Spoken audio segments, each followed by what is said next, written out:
चतुर्थ श्रेणी विज्ञान प्रथम अध्याय आम खाद्य।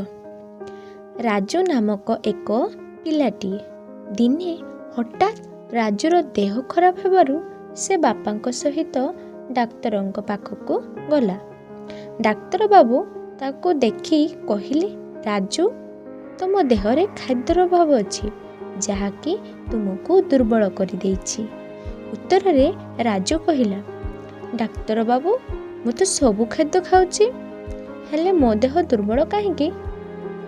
डाक्तर बाबू कहिले, राजू शुण, आमर विभिन्न प्रकार खाद्य अछि जेमिति कि श्वेतसार, स्नेहसार, पुष्टिसार, जीवसार, धातव लवण और जल।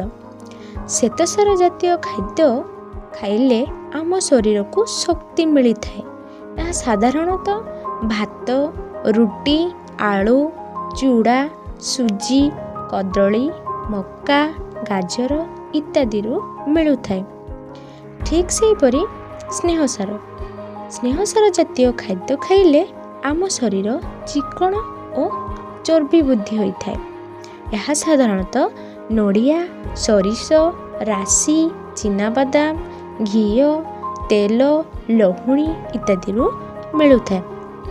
सेमिति पुष्टिसार जातीय खाद्य खाइले स्नायु, चर्म, बाल, नख गठन रे साहाय्य होता है, जहाँकि आमर डाली, शिंब, मटर, बुट, सोयाबीन, माछ, मांस, अंडा, क्षीर, छेना इत्यादि रही थाए।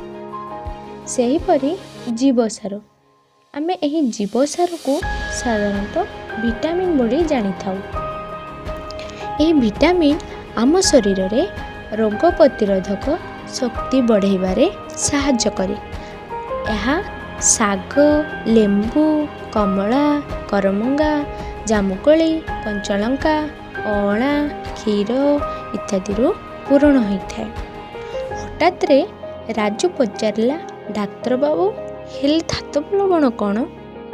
उत्तर रे डाक्तर बाबू कहिले, धातव लवण माने खनिज लवण बा धातुसार, जहाँकि आम शरीर हाड़ शक्त और रक्त गठन रे साहाय्य करे।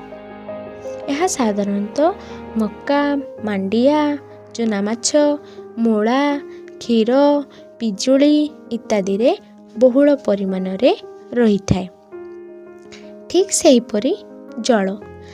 राजू, आमे समस्ते जानुछु जे जल ही जीवन। जल नथिले आमे बंची परिबा नहीं। तेणु प्रत्येक व्यक्ति दिन को 4 लिटर बा 10 रु 12 ग्लास पानी पीवा आवश्यक। यह छड़ा बयस अनुसार जो सब खाद्य जेतिकी परिमाण रे शरीर पाई दरकार हुए से खाद्यर समष्टि को आमे सुषम खाद्य बोली कही थाउ। तेणु सबु प्रकार खाद्य खाइबा उचित। यह थिला प्रथम पाठ। धन्यवाद।